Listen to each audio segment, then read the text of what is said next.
লিল্লাহে তাকবীর, নারায়ে তাকবীর।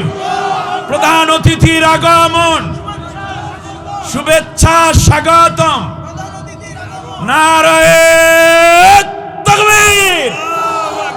আলহামদুলিল্লাহ। সম্মানিত ভাইয়েরা,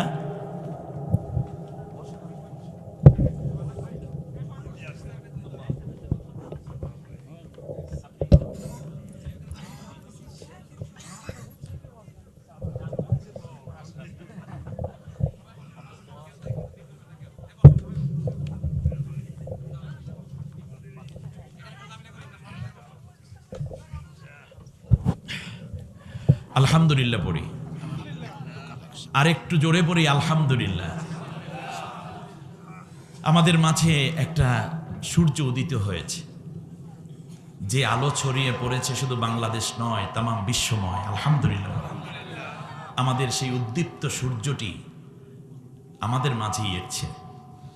এই প্রচণ্ড নূর এবং আলোয় ভরা ইলম এবং তাকওয়াপূর্ণ মানুষের সামনে আমার কথা মানে একটা বেয়াদবি।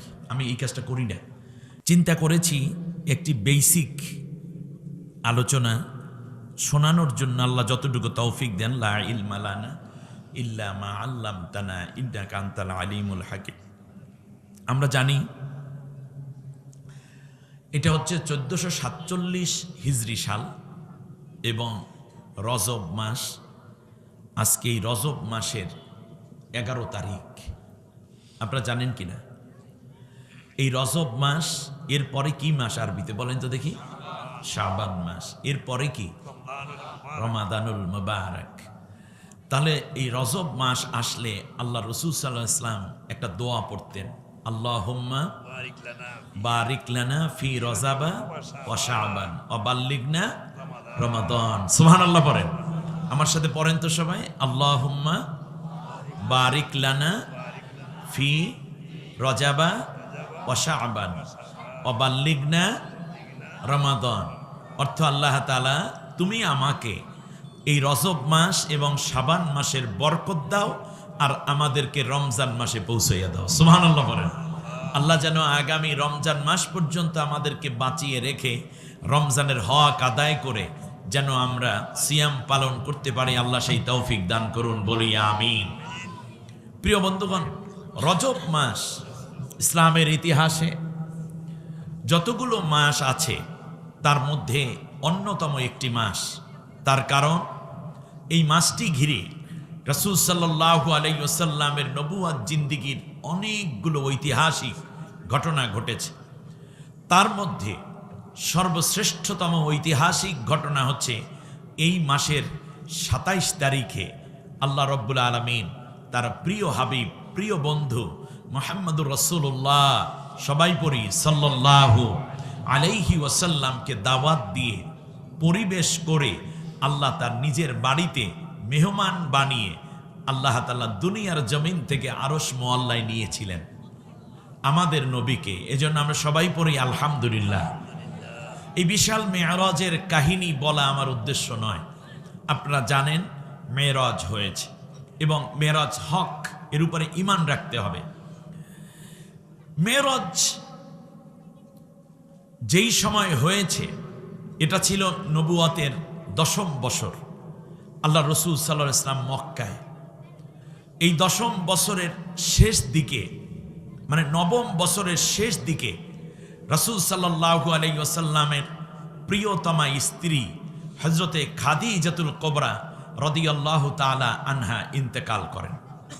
শুনতেছেন আমার কথা আপনারা? 9ম বছরের প্রথম দিকে অথবা 8ম বছরের একেবারে শেষ দিকে নবী সাল্লাল্লাহু আলাইহি ওয়াসাল্লামের চাচা আবু তালিব ইন্তেকাল করেন, যে ছিল এমন এক মায়ার চাচা, নিজে ঈমান আনেন নাই, কিন্তু যখন কাফেরেরা জোটবদ্ধভাবে বিশ্বনবী সাল্লাল্লাহু আলাইহি ওয়াসাল্লামের কাছে গিয়ে বলেছে, আবু তালিব তুমি আরবের নেতা, তুমি বাইতুল্লাহর পাহারাদার, তোমার নেতৃত্বে আমরা চলি, তা ঠিক আছে, কিন্তু তোমার ভাতিজা মুহাম্মদ যেই কথাগুলো বলে, আমাদের মূর্তিগুলাকে অস্বীকার করে, সেই এক আল্লাহর পূজার দিকে ডাকে। আল্লাহ ছাড়া অন্য কোনো ইলাহ নাই ডাকে।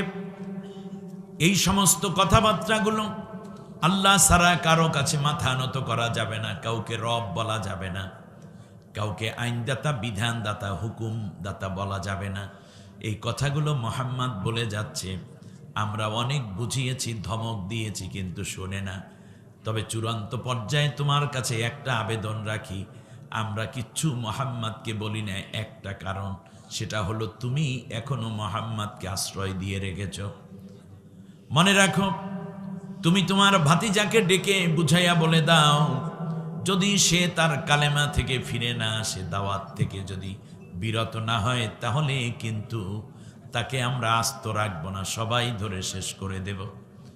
আবু তালেব বলেছিলেন, তোমরা চুপ করো, আমার ভাতিজা যেই কালেমার দাওয়াত দেয়, এই দাওয়াতের সাথে নৈতিকভাবে আমিও একমত না, কিন্তু আমার শরীরে রক্ত থাকতে, আমার হুঁশ থাকতে, আমার দেহে প্রাণ থাকতে আমার ভাতিজার গায়ে কেউ একটা আঘাত করবা, এই আঘাত আমি আবু তালেব সহ্য করব না, আমি চাচা আবু তালেব বরদাস্ত করব না। সুবহানাল্লাহ, কি এক কথা! যে তার প্রতি ঈমান আমিও আনিনি, তার অর্থ এই নয় যে আমার উপস্থিতিতে, আমার জীবদ্দশে আমার ভাতিজাকে কেউ কষ্ট দেবে, এটা আমি মানতে পারবো না। সুবহানাল্লাহ। এই চাচাটাও ইন্তেকাল করলেন। ইন্তেকালের সময় অবশ্য রাসূল সাল্লাল্লাহু আলাইহি ওয়াসাল্লাম তার পাশেই বসা। চাচা আবু তালেব মারা যাচ্ছে। আল্লাহ নবী সাল্লাল্লাহু আলাইহি ওয়াসাল্লামের ছোট্ট কালেই তার দাদাটাও মারা গেল, তার আগে মাও মারা গেল, মায়ের গর্ভে থাকতে বাবা মারা গেল, একের পর এক অভিভাবক চেঞ্জ হচ্ছে। চাচাটা এমন ছিলেন, যেই দিন দাদা মারা যায় সেই দিন রাসূল সাল্লাল্লাহু আলাইহি ওয়াসাল্লাম বেশি কষ্ট পেলেন। আমি কার কাছে আশ্রয় নেব? চাচা কোলের মধ্যে নিয়ে রাসূল সাল্লাল্লাহু আলাইহি ওয়াসাল্লামকে বলেছিলেন, আমার আলী, আমার আবু জাফর বিন আবু তালিব যদি খায় তাহলে তুমিও খাবে। সেই দিন থেকে রাসূল সাল্লাল্লাহু আলাইহি ওয়াসাল্লামকে কোলে নিয়েছেন, কোল থেকে আর ছেড়ে দেন নাই। নবী সাল্লাল্লাহু আলাইহি ওয়াসাল্লামও সর্বোচ্চ মর্যাদা দিয়ে চাচাকে সম্মানিত করেছেন। সুবহানাল্লাহ। চাচাটাও মরে যাচ্ছে। নবী পাশে বসা বলল, ইয়া আমার চাচা, আপনি শুধু বলেন লা ইলাহা ইল্লাল্লাহ, আমি আল্লাহর কাছ থেকে সুপারিশ করে আপনার জন্য জান্নাতের ফয়সালা করার সর্বোচ্চ চেষ্টা করব, আপনি জান্নাতি হবেন, শুধু বলেন লা ইলাহা ইল্লাল্লাহ। এমন সময় আবু জেহেল, আবু লাহাবরাই অন্য পাশে বসা। আবু তালেবও কালেমা পড়ার জন্য একটা প্রস্তুতি নিচ্ছিল। ইতিহাস লিখেছে এভাবে যে যখন দেখলো যে সে একটা প্রিপারেশন নিচ্ছে, এমন সময় আবু জেহেল বলতেছে, কেউ আবু তালেব, মরার সময় কি বেঈমান হইয়া মরতে চাও নাকি? চিন্তা করা যায়? মরার সময় তুমি যদি এই লাত মানত, উজ্জা, ইয়াজদান, আহারমান, হাবল দেবতার প্রতি যদি বিশ্বাস না রাখো, এক আল্লাহর উপর ঈমান আনো, তাহলে তুমি বেঈমান হয়ে যাবে। আমাদের দেশেও কিছু মানুষ আছে এরকম, যে কি ব্যাপার, শুনলাম নাকি তুমি ইসলামী দলে যোগদান করছো, তাই বেঈমান হয়ে গেল নাকি? মনে হয় যেন এইরকম একটা ভাব লয়, ঠিক না? অথচ ইসলামের পথে আসাটাই ঈমান। অতএব আমরা শয়তান কিংবা তাগুতের ওয়াসওয়াসায় পড়ে ইসলামের বাইরে যাওয়ার ন্যূনতম সুযোগ নেই। যারা বাইরে আছি সবাই ইসলামের ভিতরে চলে আসবো, ঠিক না বলেন? আল্লাহ আমাদের কবুল করুন, বলি আমিন। প্রিয় বন্ধুগণ, চাচা চলে গেলেন। রাসূল সাল্লাল্লাহু আলাইহি ওয়াসাল্লামের শেষ সম্বল ছিল তার একটি মাত্র পুত্র সন্তান। 10 বছরের একেবারে প্রথম দিকে রাসূল সাল্লাল্লাহু আলাইহি ওয়াসাল্লাম দেখলেন তার ছেলেটা অসুস্থ, নাম ইব্রাহিম, মতান্তরে তার নাম ছিল কাসেম, নাম যাই হোক। এখন ছেলেটা মারা যাচ্ছে, রাসূল সাল্লাল্লাহু আলাইহি ওয়াসাল্লাম কোলের মধ্যে নিয়ে তাকে দেখতেছেন। প্রাণ পাখি উড়ে গেল। ছেলেটা মারা যাওয়ার সাথে সাথে রাসূল সাল্লাল্লাহু আলাইহি ওয়াসাল্লামের চোখ দিয়ে দরদর করে পানি ঝরছে। রাসূল সাল্লাল্লাহু আলাইহি ওয়াসাল্লামের ফোফানো কান্নার আওয়াজ আর চোখের পানি দেখে নবীর ঘরের কিনার দিয়ে একটা কাফের যাচ্ছিল, তার নাম ছিল আস বিন ওয়াইল। এই আস বিন ওয়াইল চিৎকার করে বলছে, বাতারা মুহাম্মদ, বাতারা মুহাম্মদ, মুহাম্মাদের ল্যাস কেটে গেছে, মুহাম্মদ টুন্ডা হয়ে গেছে, মুহাম্মাদের শিকড় কেটে গেছে। এর মানে তার শেষ একটি পুত্র সন্তান ছিল, সেটাও যেহেতু মারা গেছে, এখন আর মুহাম্মাদের মরতে দেরি। মুহাম্মদ মরার সাথে সাথে তার ইসলামও মরে যাবে, তার কোরআন মরে যাবে, তার ইমানের কালেমা মরে যাবে, তার মিশন মরে যাবে, তার সমস্ত আন্দোলন থেমে যাবে। আর আছে মাত্র 4টা মেয়ে, রুকাইয়া, জয়নব, উম্মে কুলসুম, ফাতেমা। এই 4 জায়গায় বিয়ে দিয়ে ফেলবে। জামাইরা এসে তো আর শ্বশুর ভিটায় পাহারা দিতে আসবে না। অতএব মুহাম্মাদের মরতে দেরি, ইসলাম মরতে আর দেরি নেই। আল্লাহর নবীর এতটা কষ্ট দেখে কাফেরেরা বলা শুরু করলো, মুহাম্মদ শোনো, তোমার সবচেয়ে প্রিয় ছিল হযরতে খাদিজা। আমরা জানি খাদিজা তোমার খুব প্রিয়, কারণ তার জীবনের সমস্ত সম্পদ তোমার জন্য উইল করে দিয়েছে। সুবহানাল্লাহ। কখন উইল করলো? আর চোদ্জন্যিত হবেন আপনি। রাসূল সাল্লাল্লাহু আলাইহি ওয়াসাল্লামের বয়স তখন 25, খাদিজার বয়স 40। আমরা জানি এটা। বিয়ে করবেন তার আগে রাসূল সাল্লাল্লাহু আলাইহি ওয়াসাল্লাম তার ম্যানেজারি করতেন। একটা পর্যায়ে বিয়ের মজলিস হাজির হয়ে গেল। রাসূল সাল্লাল্লাহু আলাইহি ওয়াসাল্লামের আমানতদারিতা, তার উন্নত চরিত্র আখলাক দেখে খাদিজা রাদিয়াল্লাহু তাআলা আনহা অভিভূত হলেন। ব্যবসায়ে প্রচুর লাভ। একটা পর্যায়ে চাচার অনুমতি নিয়ে যখন এই বিয়ের মজলিস সাজানো হলো রাসূল সাল্লাল্লাহু আলাইহি ওয়াসাল্লামের জন্য, তখন আরবের সব ব্যবসায়ীরা উপস্থিত। একজন ব্যবসায়ী দাঁড়িয়ে বলল, খাদিজা, আপনি আরবের শ্রেষ্ঠতমা এক ধনাঢ্যা নারী, আপনি বিয়ে করবেন এটা তো আগে বলেননি। আগে তো আপনার 2টা বিয়ে হয়েছে, তার স্বামী মারা গেছে, আপনার সেখানে 5টা সন্তান আছে। যদি আপনার বিয়ে বসতে হয় আমাদের কারো সাথে বিয়ে বসেন। তার কারণ মুহাম্মদ একজন গরিব মানুষ, তার মা নাই, বাবা নাই, এই মক্কায় তার তেমন কোনো জায়গা জমি নাই, সে ছিল আপনার একজন ম্যানেজার। আপনি তার কাছে বিয়ে বসবেন, আমাদের ব্যবসায়ী সমাজের একটা ইজ্জতের ব্যাপার, আমাদের মধ্যে কাউকে আপনি বিয়ে করেন। হযরতে খাদিজা রাদিয়াল্লাহু তাআলা আনহা প্রচন্ড কথা পেলেন, ব্যথা পেলেন, কষ্ট পেলেন। তিনি ঘরের ভিতর চলে গেলেন, গিয়ে পাথরের উপরে খোদাই করে লিখলেন, আমি খাদিজা বিনতে খুয়াইলিদ স্বেচ্ছায় সজ্ঞানে আমার স্থাবর অস্থাবর যত সম্পত্তি আছে সব সম্পত্তি মুহাম্মদ বিন আব্দুল্লাহকে উইল করে দিয়ে দিলাম। বিয়ে হয়েছে না বিয়ে হয় নাই? এখনো বিয়ে হয় নাই। খাদিজা রাদিয়াল্লাহু তাআলা আনহা পাথরের টুকরো এনে শ্বেত পাথরে লেখা, এটা এখনো পর্যন্ত আপনি পাবেন যে মসজিদে নববীর যেখানে আপনার রাসূল সাল্লাল্লাহু আলাইহি ওয়াসাল্লামের মিউজিয়াম রয়েছে, আপনি ওখানে একটা গ্লাসের মধ্যে, আমি আশ্চর্যান্বিত হয়েছিলাম যে সেই চিঠিটা পর্যন্ত, লেখাটা পর্যন্ত এখনো সংরক্ষিত আছে। সেখানে দেখুন তার বক্তব্য একেবারে সংক্ষিপ্ত। এই কথাটুকু তিনি লিখলেন, এবার আবার চলে আসলেন, এসে বলতেছে, আপনারা বলুন আজকের মেহমান বৃন্দ, আপনাদের চেহারা সুন্দর নাকি মুহাম্মদ বিন আব্দুল্লাহর চেহারা সুন্দর? সবাই বলল যে চেহারা বলতে যা বোঝায় তা তো আল্লাহ তাআলা মুহাম্মাদের মধ্যেই দিয়ে রাখছে। বলে আমানতদারিতায় আপনারা অধিক উন্নত নাকি মুহাম্মদ অধিক উন্নত? বলল মুহাম্মাদের আমানতদারিতার তুলনা হয় না। বলে সত্যবাদিতায় কেমন সে? বলল তা আমরা তো তাকে আলামিন হিসাবে জানি, সাদিকুল আমিন, সাদিকুল আসদাক হিসাবে জানি। বলল বংশের দিক থেকে কেমন? বলল কুরাইশ বংশ আরবের সেরা বংশ। চরিত্র? বললে চরিত্র বলতে যদি বোঝায় কিছু তাহলে তো মুহাম্মাদের ভেতরেই আছে। মদ পান করে না, কোনো নারীর প্রতি কোনো কুনজর নাই। এত সুন্দর ছেলেটির জন্য তো আমরা গর্ব করি। তাহলে কি হলো? বলল যে আপনাদের চেয়ে চরিত্র ভালো, আপনাদের চেয়ে দেখতে সুন্দর, আপনাদের চেয়ে বংশ ভালো, আপনাদের চেয়ে আখলাক ভালো, আপনাদের চেয়ে মেধা ভালো, শুধুমাত্র বলছেন তার টাকা কম। এবার শুনুন কে বলছিলেন যেন, আসেন কাশেম সাহেব আসেন দেখি, এবার পড়েন। এটা মঞ্চে উঠিয়ে ওই লোক দিয়ে পড়াচ্ছে যে আমি খাদিজা বিনতে খুয়াইলিদ স্বেচ্ছায় সজ্ঞানে আমার সমস্ত সম্পত্তি মুহাম্মদ বিন আব্দুল্লাহকে উইল করে দিলাম। এখন জিজ্ঞেস করতেছে খাদিজা রাদিয়াল্লাহু আনহা, বলেন এই এখন মুহাম্মদ আপনাদের চেয়ে গরিব না ধনী? বললে এখন ধনী। বলে তাহলে বিয়ে পড়াই দেন। সুবহানাল্লাহ। যাকে ভালো লাগে,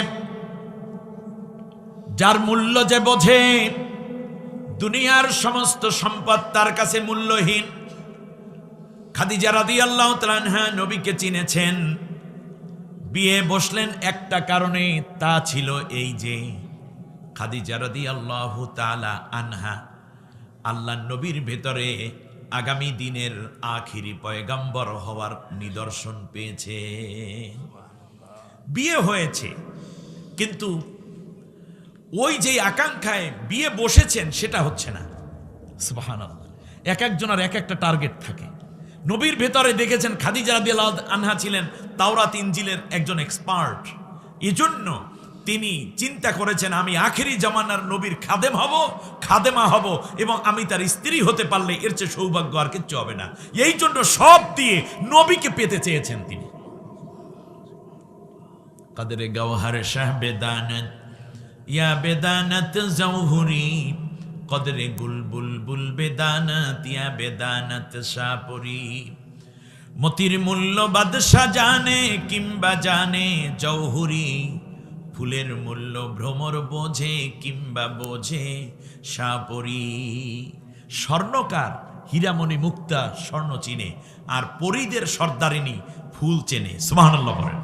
আর আমরা কি চিনি? আমরা আসল নকল কিছুই চিনলাম না, বয়স হয়ে যাচ্ছে।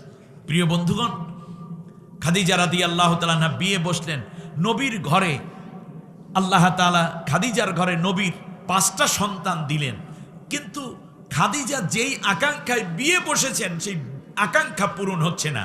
এজন্য তার মনে একটা কষ্টই রয়ে যাচ্ছে, কিন্তু কথাটা বলছেনও না কাউকে। হঠাৎ করে নবী সাল্লাল্লাহু আলাইহি ইসলামের বয়স যখন 39 বছর, এমন সময় একদিন খাদিজাকে ডেকে আল্লাহর রসুল বললেন, খাদিজা, আমার না ব্যবসা বাণিজ্য আর ভালো লাগে না।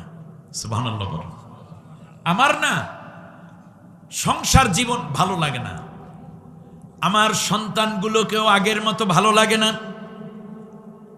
সত্যি বলতে খাদিজা, তোমাকেও আমার এত আগের মতো ভালো লাগে না। প্রেম ভালোবাসার জায়গাটা অনেক দুর্বল হয়ে গেছে। আমার মন চায় আমি এই সংসারে এই দুনিয়ার থেকে আলাদা হয়ে অন্য কোথাও চলে যাই। হযরতে খাদিজা রাদিয়াল্লাহু তাআলা আনহা, আপনি একটু পিছনে যান, এই লোকদের দেখতে কষ্ট হচ্ছে, প্লিজ মালিশ। জি, আপনারা আরেকটু আগাই আসেন, আরেকটু আগাই আসেন, আগাই আসেন। দেখুন, খাদিজা রাদিয়াল্লাহু তাআলা আনহা বাহির দিক থেকে যদি এই কথা শুনে স্বামী, একজন স্ত্রী অসন্তুষ্ট হয় স্বামীর প্রতি, কিন্তু না, তিনি ভীষণ খুশি। তার কারণ তিনি বুঝতে পেরেছেন যেই আগ্রহ আবেগ নিয়ে আমি বিয়ে বসেছি সেইটা মনে হয় পূরণ হতে যাচ্ছে। কারণ ঘরের মধ্যে বসে থাকলে তো নবী হওয়ার যোগ্যতা নাই। ঘরের মধ্যে বসে থাকলে তো একজন সাধারণ গৃহিণীর মতো তিনি। এই ব্যবসা তো আমিও বুঝি, এই ম্যানেজারি তো আমিও করতে পারি, আমার ব্যবসা তো আমিও বুঝি, কিন্তু যেই বুঝ নিয়ে তাকে স্বামী বানাতে চেয়েছি, স্বামী বানালাম, সেই বুঝ কোথায়, সেই রেজাল্ট কোথায়? এখন বুঝতেছেন ও সেই পেইনটা কিছু হলেও শুরু হয়েছে। সুবহানাল্লাহ। খাদিজা রাদিয়াল্লাহু তাআলা আনহা বললেন, প্রাণের স্বামী, আপনি যেখানে যেতে চান আমি আপনাকে কোনো বাধা দেব না, আপনি চলে যান আপনার জায়গায়। তবে এই অভাগিনী এই খাদিজাকে শুধু একটা কথা বলে যাবেন, আপনি কোথায় যান সেই ঠিকানাটুকু আমাকে বলবেন। আমি যত দূরে আপনি যান না কেন, আমি আপনার পাশে যেন মাঝে মাঝে যেতে পারি, খেদমত করতে পারি। আপনার খেদমত থেকে আমাকে মোটেও মাহরুম করবেন না। রাসূল সাল্লাল্লাহু আলাইহি ওয়াসাল্লাম চলে যান হেরা পাহাড়ে। হেরা পাহাড়ে নবী যান। বিভিন্ন কিতাব এবং ইসলামের ইতিহাসগুলোতে এবং বিভিন্ন বর্ণনায় এসেছে রাসূল সাল্লাল্লাহু আলাইহি ওয়াসাল্লামের বাড়ি থেকে, খাদিজার বাড়ি থেকে হেরা পাহাড়ের দূরত্ব প্রায় 3 থেকে 3.5 কিলোমিটার রাস্তা। আপনি দেখেন সেই সময় এত সুন্দর রাস্তাও, এখানে যারা হজ করেছেন, উমরা করেছেন, এখন তো গাড়িতে চলে চট করে চলে যাওয়া যায়, কিন্তু এইরকম রাস্তা ছিল না। পাহাড়ের বাঁকে বাঁকে, এই পাহাড়ের একটু উপর দিয়ে, ওইটা নিচ দিয়ে খাদিজা চলে যেতেন। আল্লাহর নবী বলেছেন যে আমি একটানা 3 দিন 5 দিন 7 দিন পর্যন্ত হেরা পাহাড়ে ধ্যানমগ্ন থাকতাম, কিন্তু আমার খাদিজা আমাকে এক বেলাও উপোস রাখতো না। আমার খাদিজা আমাকে বাসি খাবার খাওয়াইতো না। একটু চিন্তা করেন তো, 55 বছর বয়সের একজন বুড়ি, যার 10টা বাচ্চা, 10 সন্তানের জননী, বয়স 55 বছর, স্বামীর জন্য এই 10 সন্তানকে রেখে ভোর রাতে উঠে হয়তো নাস্তাটা তৈরি করতেন। আরে আমি যখন হেরা পাহাড়ে উঠেছি, যেখানে আল্লাহ রাসূল সাল্লাল্লাহু আলাইহি ওয়াসাল্লামের ওহী নাজিল হয়েছে, সেই গুহার মধ্যে আমি যখন নামাজ পড়তেছিলাম, সেজদায় পড়ে সর্বপ্রথম আমার মা খাদিজার কথা মনে পড়েছে। আল্লাহু আকবার, কি এক মহিয়সী নারী! খেয়াল করুন, এই হেরা পাহাড়ে চলে যেতেন লোকচক্ষুর আড়াল করে করে। হেরা পাহাড়ের উচ্চতা ৩,৫০০ ফিট উঁচা। আরবের যত খাড়া পাহাড়, সবচেয়ে বেশি এই পাহাড়টা খাড়া, উঠতে ভীষণ কষ্ট হয়। ওঠার সময় আমার মতো যুবক মানুষের এই উরু ব্যথা হয়ে যায়, গোড়ালি ব্যথা হয়ে যায়, মাঝখানে ২-৩ বার রেস্ট নেওয়া লাগে। ৫৫ বছর বয়সের নারী, কিভাবে সম্ভব? কবি বলেন, দুনিয়ার মানুষ তোমরা মনে করেছ খাদিজা বুঝি ওই পাহাড়ে বেয়ে বেয়ে উঠত। আসল বিষয় এটা নয়, বরং খাদিজা যখন নবীর জন্য খাবার নিয়ে হেরা পাহাড়ের কিনারে দাঁড়াতেন, সাথে সাথে নবীর সম্মানে ৩,৫০০ ফিট উঁচু পাহাড় সমভূমিতে পরিণত হয়ে যেত। অন্য কবি বলেন, না, দুনিয়ার মানুষ পাহাড় তো পাহাড়ের মতোই থাকতো, কিন্তু আল্লাহর নবীকে খাদিজা যত ভালোবাসতেন, ওই ভালোবাসার উচ্চতা ছিল ৩,৫০০ ফিট উঁচু পাহাড়ের চাইতো আসমান সমান উঁচু। এই জন্য ভালোবাসার মাপের কাছে পাহাড়টা খুব ছোট মনে হতো। এক দৌড়ে খাদিজা প্রিয় স্বামীর কাছে পৌঁছে যেতেন। খাদিজার একটু সময় লাগতো না এবং কষ্ট অনুভূত হতো না। সুবহানাল্লাহ। আমরা জানি নবীজি গভীর রাতে আসতেন কালেমার দাওয়াত দিয়ে, এসে দরজায় একটা নক করতেন, খাদিজা দরজা খুলে দিতেন। জিজ্ঞেস করতেন, একদিন নবী জিজ্ঞেস করেন, খাদিজা, কত মানুষ ঘুমিয়ে পড়েছে, আরব দেশ, গভীর রাত, একটা টোকা দেওয়ার সাথে সাথে তুমি দরজা খুলে দাও, তুমি কি ঘুমাও না? আরে খেয়াল করুন কি চমৎকার জবাব। প্রিয় স্বামী, এই পৃথিবীতে স্বামী যার ঘরের বাইরে থাকে, স্ত্রী কি আরামে বিছনায় ঘুমাতে পারে? আপনি যতক্ষণ বাসায় না আসেন, বাচ্চাদেরকে খাওয়াইয়া আমি বিছনায় পিঠ লাগাই না, দরজার পাশে দাঁড়িয়ে থাকি, অপেক্ষায় থাকি। আপনি যদি এসে ডাক দেন আর আমি যদি ঘুমাইয়া পড়ি, শুয়ে থাকি, একটার বদলে যদি ২টা ডাক দিতে হয় দরজা খুলে দিতে, কিয়ামতের দিন আল্লাহ যদি জিজ্ঞেস করেন, খাদিজা, আমার নবীকে ঘরের বাইরে রেখে তুমি আরামের বিছনায় কেমনে ঘুমাইলা? আমি আল্লাহর কাছে কি জবাব দেব? আর একদিকে আপনার মায়া, আর একদিকে আল্লাহর ভয়, এই দুইটাকে একত্রিত করে আমি দরজায় পিঠ লাগিয়ে দাঁড়িয়ে থাকি, কখন আপনি এসে আমাকে ডাক দিবেন, এক ডাকি যেন আমি দরজা খুলে দিতে পারি। এমন খাদিজার ইন্তেকাল। কাফেরেরা বলা শুরু করলো, মুহাম্মদ, তুমি যে ইসলাম প্রচার করো, এই ইসলাম আসলে আল্লাহর ইসলাম না। তুমি যেই আল্লাহরে ডাকো, সেই আল্লাহই তো তোমার উপর অসন্তুষ্ট। আরে আমরা তোমাকে মারি, আমরা তোমাকে গালিগালাজ করি, পাগল বলি, জাদুকর বলি, আমরা তোমাকে কত অত্যাচার করি। বউ মরার কথা আমাদের, মরে তোমার। চাচা মরার কথা আমাদের, মরে তোমার চাচা। ছেলে মরার কথা আমাদের, মরে তোমারটাই। এর দ্বারা বোঝা যায় আল্লাহ নিজেও তোমার উপর সন্তুষ্ট না। অতএব তুমি তওবা পড়ে আমাদের মতো মূর্তি পূজা শুরু করে দাও, নাউজুবিল্লাহ পড়ে। আল্লাহ নবীর, কাফেরদের যুক্তি ঠিক আছে, কিন্তু আল্লাহ নবীর ঈমান কি পাল্টাইছিল তাতে? কারণ ইন্নাল্লাযীনা ক্বালু রাব্বুনাল্লাহু সুম্মা ইসতাকামু, ঈমান আনার পর ওটার প্রতিষ্ঠিত থাকা। আল্লাহ নবী জানেন এটাই হক পথ, অতএব ওদের কথায় কি যায় আসে। একদিকে স্ত্রী হারাম, চাচা হারাম, সন্তান হারানোর বেদনা, অপরদিকে কাফেরদের যন্ত্রণাদায়ক হাজার রকমের কথা। বিশ্বনবী সাল্লাল্লাহু আলাইহি ওয়াসাল্লামের হৃদয়টা যেন বিষিয়ে উঠতেছিল। নবী প্রচন্ড কষ্ট পান। এমন সময় আল্লাহ রব্বুল আলামিন, নবীর অন্তরের কথাটা সবচেয়ে বেশি ভালো জানারই কথা, আল্লাহ রব্বুল আলামিন দেখলেন নবী আমার কষ্ট পায়।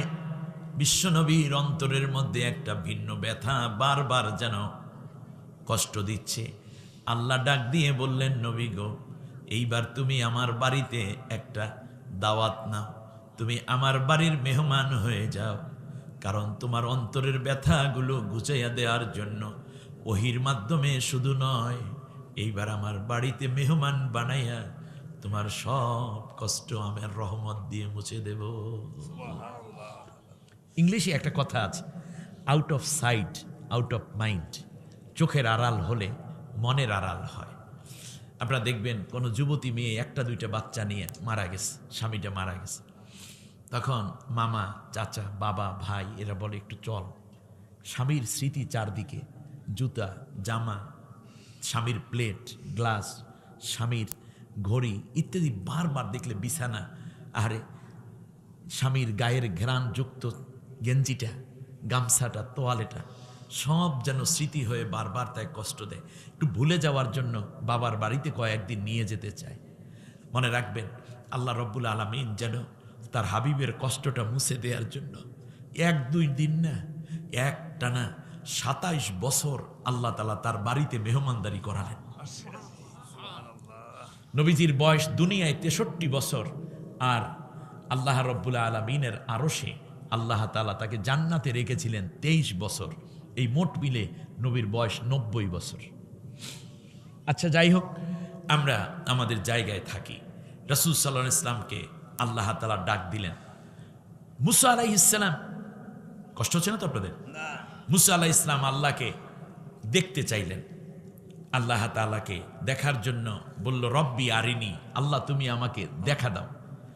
তখন আল্লাহ রব্বুল আলামিন বলেন, লান তারানি ইয়া মুসা, ও মুসা তুমি আমাকে দেখতে পাবে না। আচ্ছা, এখানে দেখুন আল্লাহর কথা, তুমি আমাকে দেখতে পাবে না, দেখতে পারবে না, এইটা কি আল্লাহর দুর্বলতা নাকি মুসার দুর্বলতা?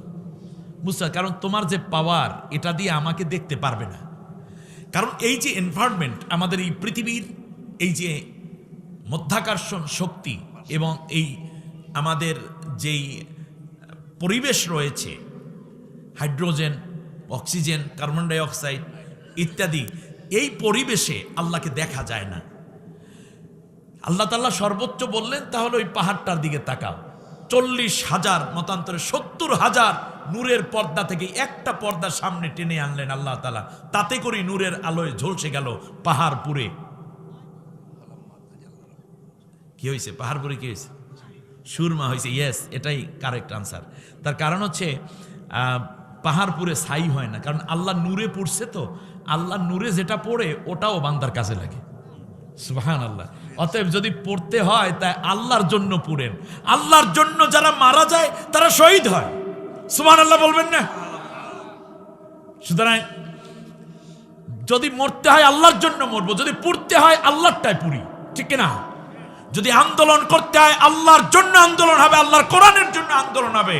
যদি স্লোগান তুলতে হয় আল্লাহর বরত্বের স্লোগান তুলতে হবে, ঠিক কিনা বলেন? তাই না? আপনার কণ্ঠটা কাজে লাগলো, সময়টা কাজে লাগলো, জীবনটা কাজে লাগলো। মুসা আলাইহিস সালাম বেহুশ হয়ে পড়লেন। এ কাহিনী আমরা জানি। মুসা আলাইহিস সালাম আল্লাহকে দেখতে পাইলেন না, কিন্তু আল্লাহ রব্বুল আলামিন নবীকে দেখা দিতে চান। নবী কিন্তু কোনোদিন দাবি করেননি আল্লাহ তোমার আমি দেখবো বা তোমার কাছে যাব, এটা আল্লাহ নবী বলেন নাই। কিন্তু আল্লাহ তাআলা চান নবীকে দেখা দিতে, নবীকে দেখাতে। সুবহানাল্লাহ বলেন। তাহলে এই পরিবেশে যেহেতু দেখানো হবে না, তাই পরিবেশে নিয়ে যেতে হবে যেখানে দেখা দেওয়া যায়। এই জন্য আল্লাহ রব্বুল আলামিন ওই পরিবেশে নবীকে নিয়ে গেছেন।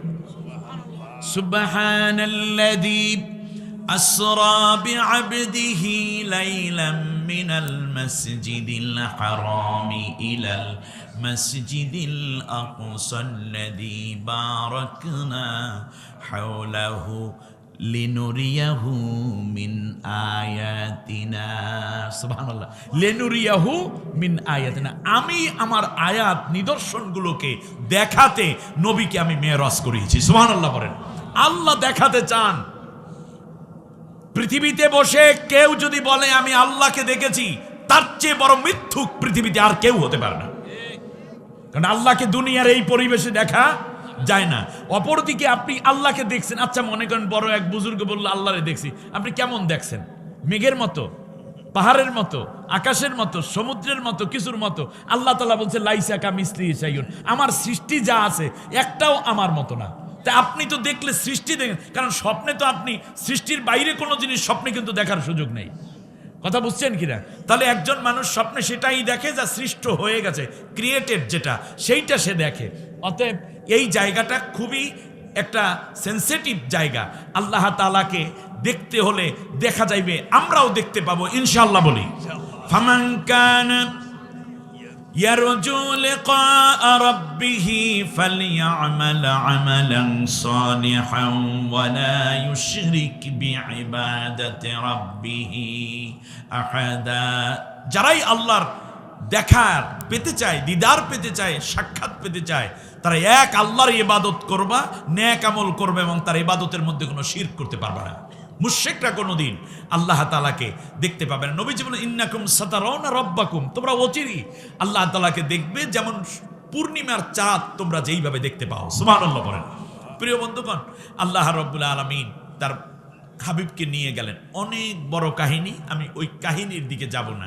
আল্লাহ তাআলা বিশ্বনবী সাল্লাল্লাহু আলাইহি ওয়াসাল্লামকে নিয়ে বসাইয়া রাখেন নাই। একদিকে আল্লাহ তাআলা তার দিদার দিলেন, জান্নাত দেখালেন, জাহান্নাম দেখালেন।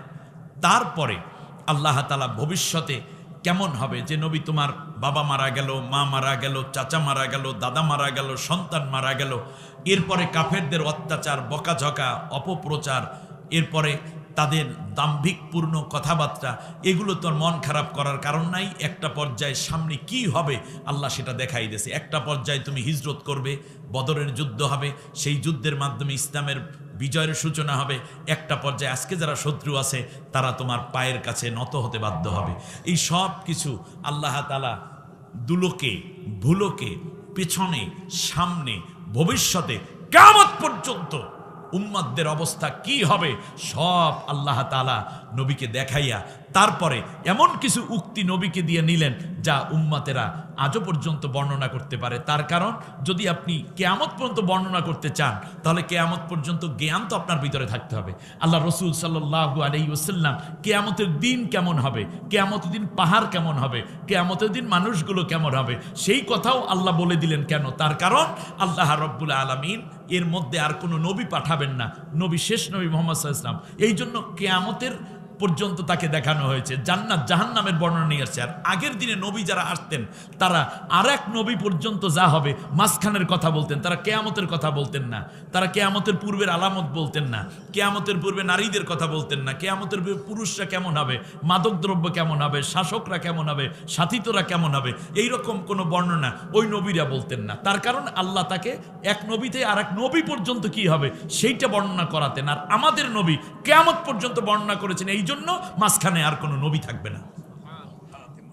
খাতামুন নবী তিনি, এই জন্য কিয়ামত পর্যন্ত বর্ণনা নবীজি বলেছেন। নবীজি ইন্নাল্লাহা যাওয়ালিয়াল আরদা ফারাআইতু, আল্লাহ তাআলা, আল্লাহ নবী বলেছেন আমি কিয়ামতের, আল্লাহ তাআলা পুরো পৃথিবীটাকে আমার সামনে এনে দেখালেন।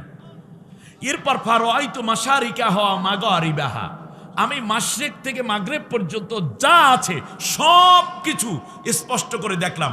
এরপরে মনে রেখো, যতদূর পর্যন্ত আমার দৃষ্টি গেছে ততদূর পর্যন্ত আজ নয়তো কাল ইসলামের পতাকা উড্ডীন হবে, মুসলমানরা কোরআনের শাসন করবে, সৎ শাসক দুনিয়ায় প্রতিষ্ঠিত হবে, ইনসাফ কায়েম হবে, ন্যায় কায়েম হবে এবং ভদ্রলোক নেককার মানুষেরা এই শাসনভার পরিচালনা করবে। এবং আমি আল্লাহর নবী বলতেছি, পৃথিবীর একটা ধূলিকণা পর্যন্ত বাকি ছিল না আমার দৃষ্টি পড়া থেকে। তাহলে বোঝা যায় গোটা পৃথিবী আজ নয়তো কাল একদিন পুরোটাই ইসলামী শাসনের আন্ডারে আসতেছে। নবীজি আজ থেকে 1450 বছর আগে চলে গেছেন, অথচ ইমাম মাহাদির বর্ণনা করে গেছেন, ঈসা আলাইহিস ইসলামের বর্ণনা করে গেছেন। কিয়ামতের পূর্বে নারীরা কারা দাউস হবে, কারা আবার সঠিক থাকবে, কোন কোন নারী কেমন হবে, কোন কোন পুরুষ কেমন হবে, ডিটেইল আল্লাহ নবী হাদিসগুলো কেন বলেছেন। তার কারণ হচ্ছে তারপরে আর কোনো নবী নাই যেহেতু, এই জন্য নবী সাল্লাল্লাহু আলাইহি ওয়াসাল্লামকে আল্লাহ তাআলা সব জ্ঞান দিয়ে উম্মার মধ্যে এই কথাগুলো আমানত হিসাবে রেখে গেছেন। প্রিয় বন্ধুগণ, রাসূল সাল্লাল্লাহু আলাইহি ওয়াসাল্লাম দুনিয়ায় চলে আসলেন। আলহামদুলিল্লাহ বলেন।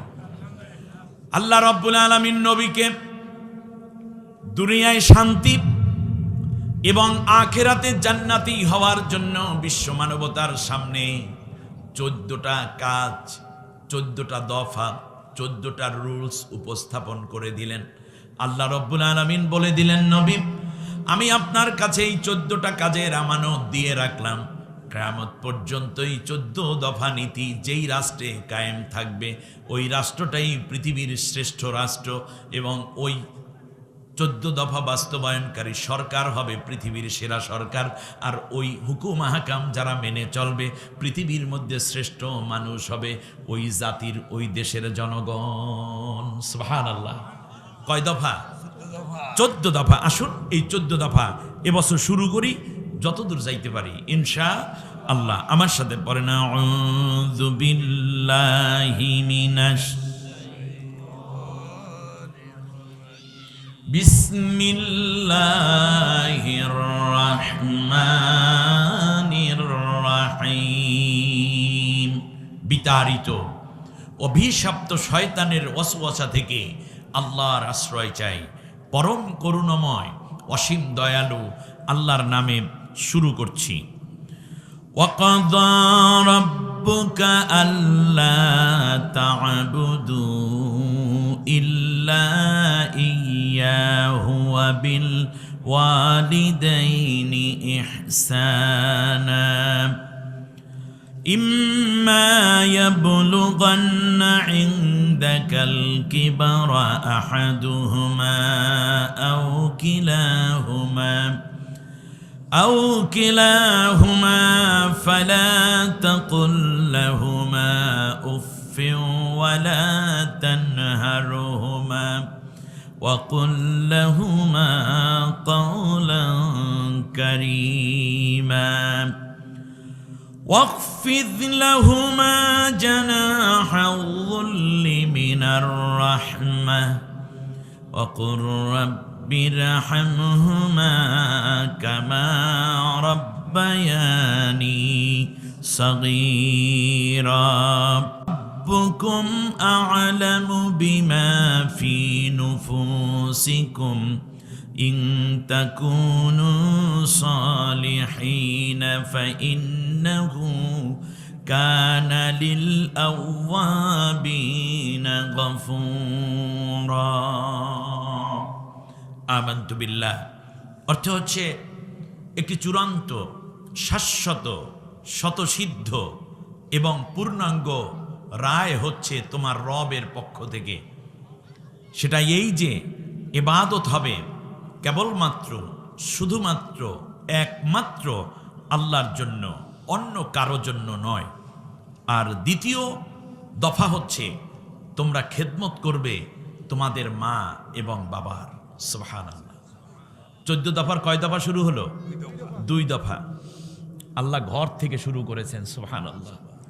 আমরা যারা রাজনীতি করে তারা শুরু করে সংসদ থেকে, না, এটাই শিক্ষা। ঘর ঠিক না থাকলে আপনার রাজনীতি কপালে উঠবে, ঠিক কিনা বলেন? এই জন্য আল্লাহ তাআলা প্রথম পরিবার ঠিক করতে বলেছেন। আল্লাহ তাআলা বলছেন ইবাদত করবে একমাত্র আমার। এইটা কি পরিবারের কাজ না ব্যক্তির কাজ? আপনি গতানুগতিক ওয়াজ শুনলে তো হবে না।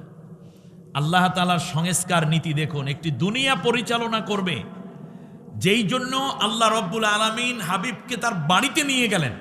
মাত্র এখান থেকে চাঁদের দেশে যায় তাই $1,000 কোটি লাগে, হাজার হাজার মানে লক্ষ লক্ষ ডলার খরচ হয়ে যায়, বিলিয়ন বিলিয়ন ডলার খরচ হয়ে যায়। এখান থেকে মঙ্গল গ্রহে যাওয়ার জন্য $ট্রিলিয়ন খরচ করে। আর আল্লাহ রব্বুল আলামিন শুধুমাত্র মঙ্গল গ্রহ শুধু নয়, সেখান থেকে বুধ, শুক্র, পৃথিবী মানে বৃহস্পতি, শনি, ইউরেনাস, নেপচুন, প্লুটো নয়, ভালকান নয়, সেখান থেকে প্রথম আসমান, দ্বিতীয় আসমান, তৃতীয় আসমান, সিদরাতুল মুনতাহা, সেখান থেকে আল্লাহর আরশ পর্যন্ত নবীকে ভ্রমণ করায়। কত লাক্সারিয়াস একটি জার্নি ছিল। 14টা দফা দেওয়ার জন্য মাত্র।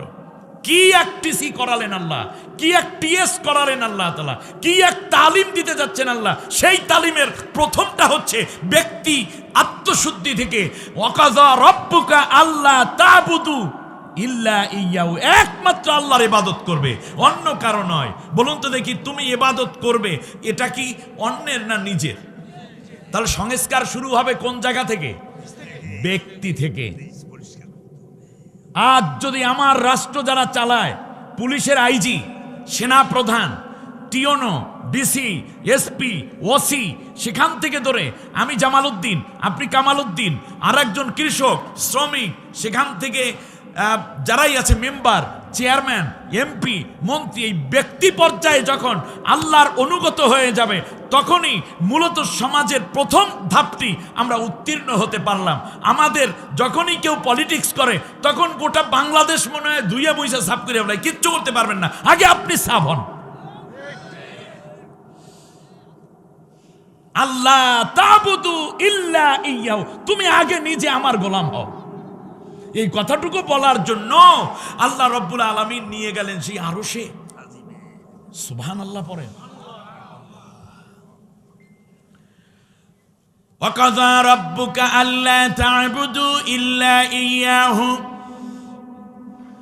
একমাত্র আমার ইবাদত করবে, আমার দাসত্ব করবে, আমার গোলামিত্ব করবে, প্রভু জ্ঞানে আমাকেই পূজা করবে, আমাকেই মানবে, অন্য কাউকে তুমি প্রভু মানবে না, তার হুকুম মানবে না, তার বিধান মানবে না, তার শাসন দরকার নাই।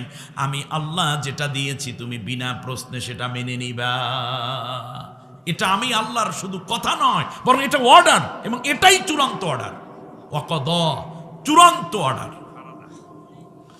আল্লাহ রাব্বুল আলামিন বলেন, আমার ইবাদত করার পরই তোমার সংসারের দিকে নজর দাও। তুমি এমপি হইল সংসারে নজর দাও, প্রধানমন্ত্রী হইল সংসারের দিকে নজর দাও, সংসারের দিকে নজর দাও। আর ওই সংসারটা তৈরি হয়েছে তোমাকে ঘিরে ঠিকই, কিন্তু তুমি হয়েছ তোমার মা এবং বাবা থেকে। সুবহানাল্লাহ। আল্লাহ রাব্বুল আলামিন কি চমৎকার সিস্টেম করে দিলেন। ওয়াবিল ওয়ালিদাইনি ইহসানা, আর মা বাবার সাথে তুমি সর্বোত্তম আচরণ করবে। কার সাথে? মা বাবার সাথে, মা এবং বাবার সাথে। আমার খুব মনে পড়ে, গত 2 দিন আগে বাংলাদেশের অবিসংবাদিত নেত্রী, মনে হয় এক বাংলাদেশ, প্রাণ দিয়ে ধারণ করেছেন বেগম খালেদা জিয়া। আল্লাহ তাআলা তাকে মাফ করুন, আল্লাহ তাকে জান্নাতুল ফেরদাউস নসিব করুন। একজন নারীর জানাজায় এত সংখ্যক আলেম, আমি শুধু আলেমদের ডিটেলটা দিলাম আপনাদের, আর জীবনে কেউ হবে কিনা আমার সন্দেহ আছে, সম্ভব না। অনেকে প্রশংসা করেছেন যে বাইতুল মোকাররমের খতিব সাহেব তার জানাজা পড়াইছেন, একজন মুহাক্কিক মানুষ। আমি এটার প্রশংসা করি, কিন্তু আমি সবচেয়ে বেশি খুশি হতাম যদি জনাব তারেক রহমান বেগম খালেদা জিয়ার জানাজা পড়াতেন। আমি ব্যক্তিগতভাবে বেশি তৃপ্ত হতাম, তার কারণ নিজের সন্তান। অধ্যাপক গোলাম আজম সাহেবের জানাজা পড়িয়েছেন তার ছেলে, আল্লামা সাইদি সাহেবের জানাজা পড়িয়েছেন তার ছেলে, কাদের মোল্লা সাহেবের জানাজা পড়িয়েছেন, শহীদ কাদের মোল্লার জানাজা পড়িয়েছেন তার ছেলে। মীর কাসিম আলী সাহেবের জানাজা পড়াতে বলা ছিল, কিন্তু ছেলেটাকে তো কিডন্যাপ করে নিয়ে গেছে জালেমরা, ঠিক না? 8 বছর পরে ব্যারিস্টার আরমানকে তারা ফেরত দিল। আমি মনে করি সবচেয়ে বেশি ভালো হতো বেগম খালেদা জিয়া মরহুমা তার জানাজা যদি আমাদের তারেক জিয়া পড়াতেন, তাহলে নিঃসন্দেহে আরো বেশি আমরা তৃপ্ত হতাম। এখানে তো বড় বুজুর্গ দরকার নেই, 4 তাকবীর দিয়ে দোয়া পড়ে শেষ করে দিবেন। যাই হোক, এটা হৃদয় দিয়ে বলছি। অতএব কমপক্ষে নিজের সন্তানকে এতটুকু গড়ে তুলবেন যেন আপনি বাবা, আপনার ছেলে যেন আপনাকে গোসল করাতে পারে, আপনার ছেলে যেন আপনার জানাজা পড়তে পারে, আপনাকে দোয়া পড়ে কবরে রাখতে পারে, আপনাকে মরার পরে যেন একটু সূরা ইয়াসিন আর রহমান পড়ে পড়ে যেন আপনার জন্য দোয়া করতে পারে। আর নইলে পিতা হিসাবে আপনি ব্যর্থ, পিতা হিসাবে আপনি যোগ্য হতে পারেন না। আপনি কি করলেন? মা হিসাবে সন্তানকে এই যোগ্যতাটুকু গড়াবেন, এটা আমার বিশেষ দাবি। আর সেই জন্যই মূলত আজকের এই পশ্চিম সাহেবনগর চৌরাস্তা ইবতেদায়ী ও নুরানি মাদ্রাসা। সুবহানাল্লাহ। ছোট্ট ছোট বাচ্চাগুলো দেখবেন কিভাবে গোসল করায়, কিভাবে জানাজা পড়ায়, কয় তাকবীরে কি দোয়া, সব মুখস্থ করাই দেয়। এরপর আপনার ছেলেকে ইঞ্জিনিয়ার বানান, ডাক্তার বানান, পলিটিশিয়ান বানান, অ্যাজও রইস, এই ব্যাপারে কোনো কথা নাই। কিন্তু সে মুসলিম হিসাবে কমপক্ষে এই কাজটুকু যেন করতে পারে, এই যোগ্যতা সম্পন্ন করে গড়ে তোলার চেষ্টা বাবা মাকে অবশ্যই করতে হবে। এখানে আমি যেই কথাটা বলতে চাই সেটা হচ্ছে, আল্লাহ রাব্বুল আলামিন বললেন যে মা বাবার খেদমত করো। এটা পয়েন্ট নাম্বার কত? তাহলে বলুন, প্রথমে হইল কার ইবাদত? দ্বিতীয়বারে কি?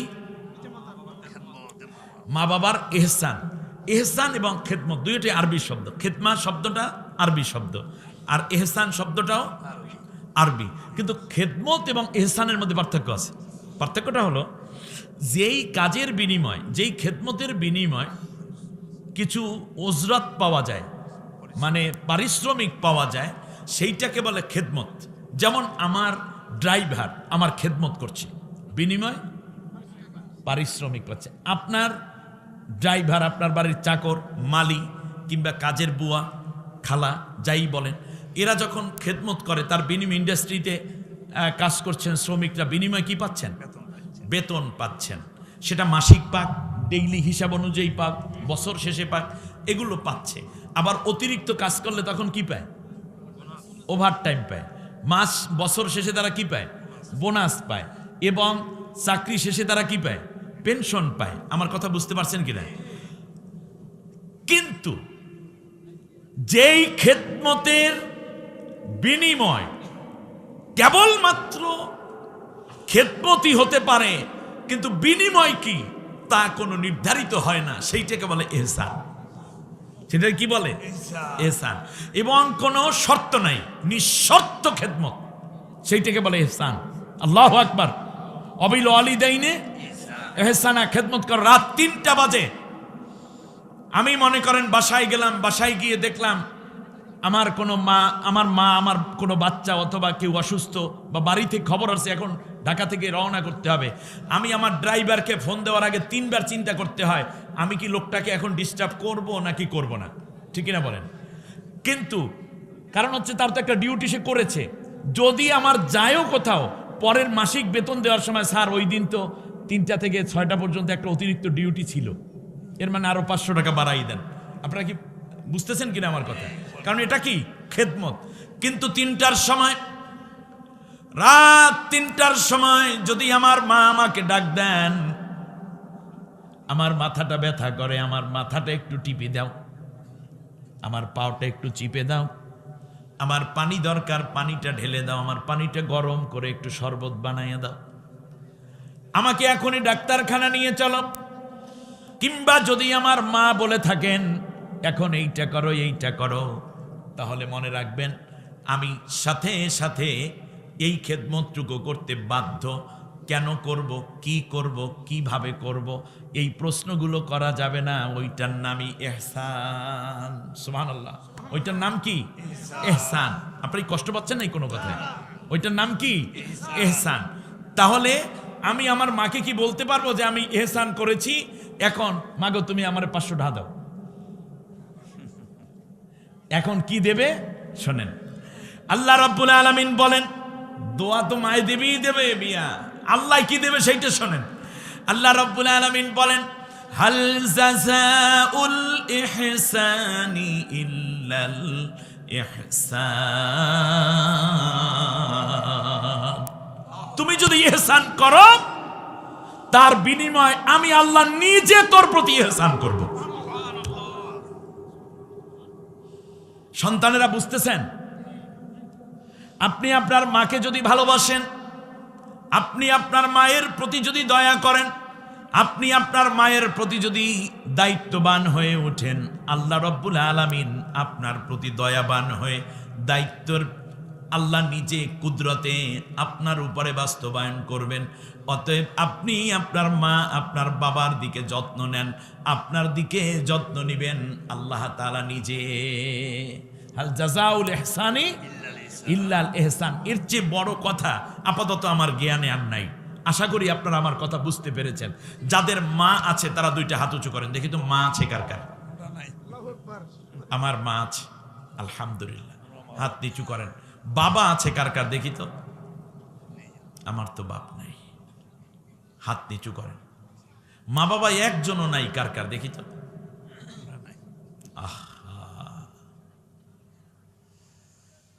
আল্লাহ সকলের মা বাবাকে জান্নাতবাসী করুন।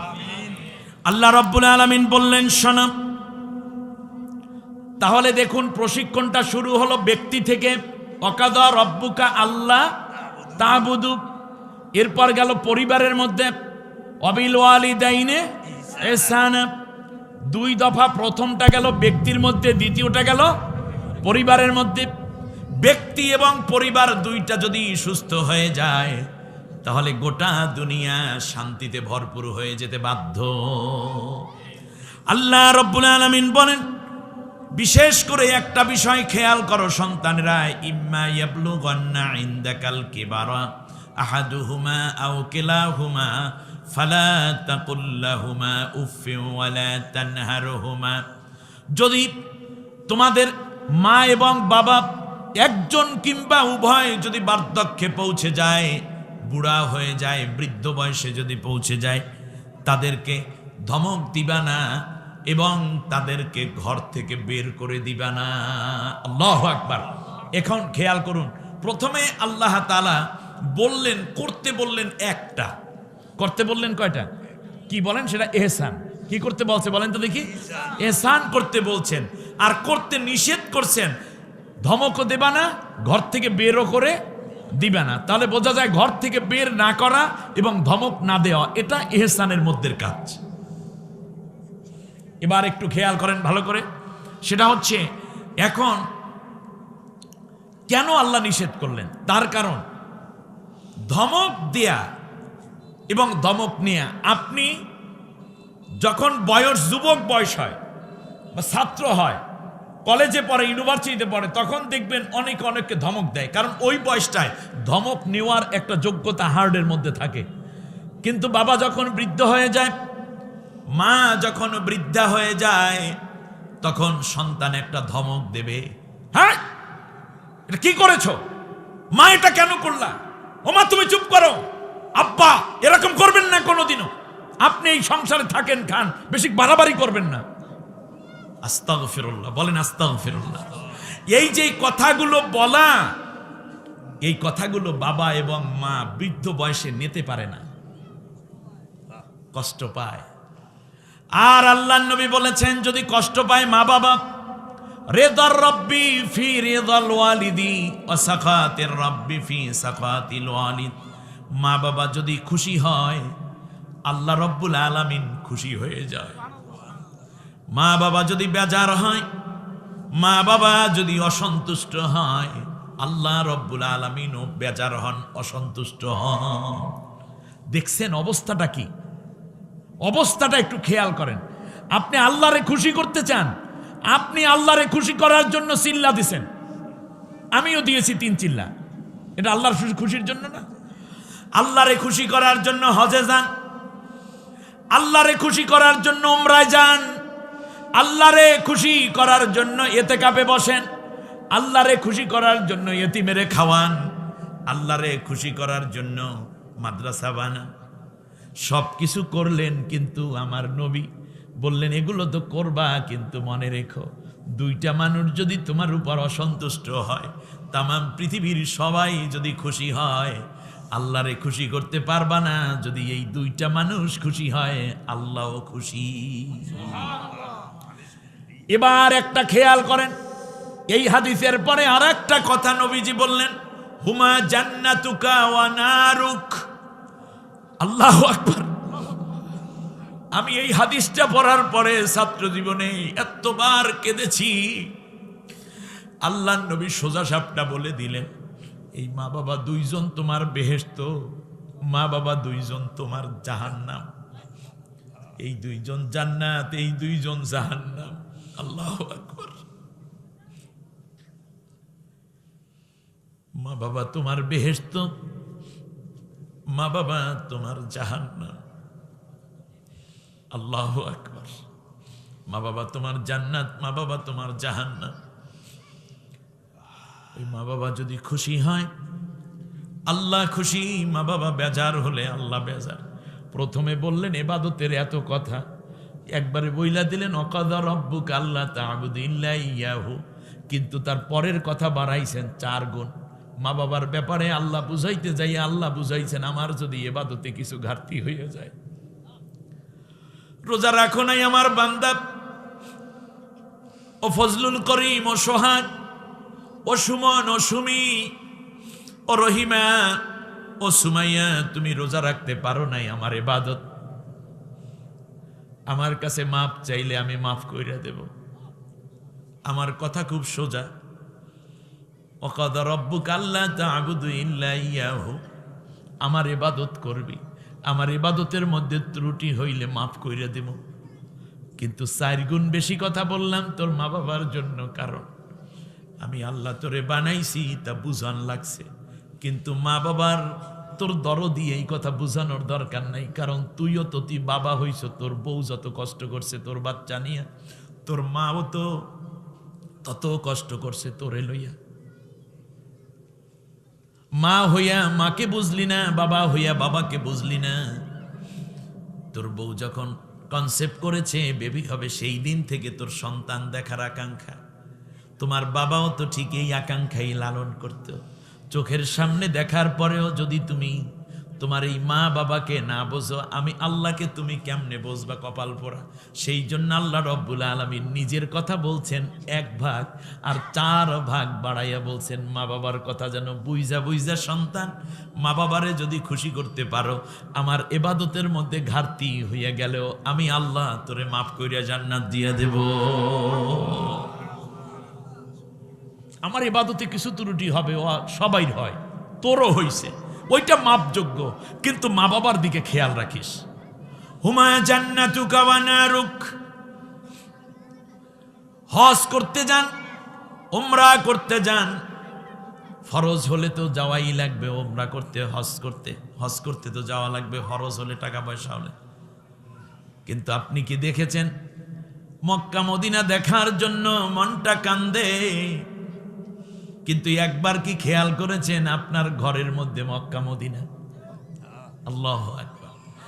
আল্লাহর নবী বললেন, যদি কোনো নেককার সন্তান, যদি কোনো সন্তান তার মা বাবার চেহারার দিকে নেক নজরে একবার তাকায়, এই তো আমার মা দুঃখিনী, পৌষ মাসের শীতের রাতে আমার ডায়রিয়া শুরু হয়ে গেছিল,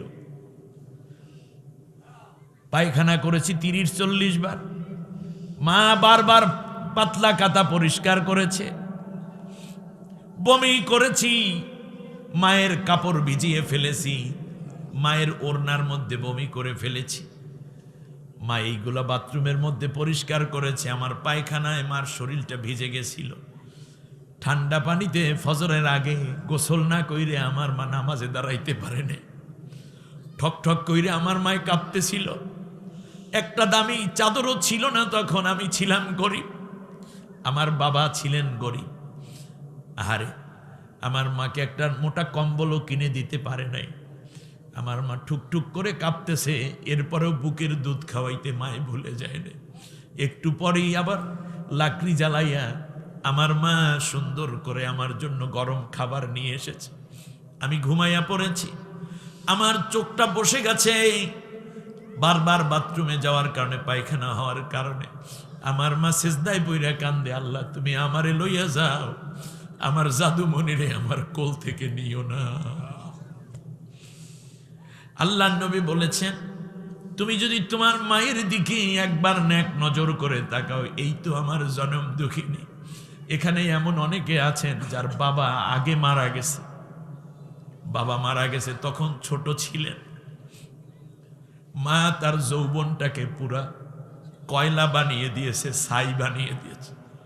কত মানুষ এসে বলছে তুমি বিয়ে বসো, ওই ছোট ছোট বাচ্চাদের দিকে তাকাইয়া থেকে কি লাভ?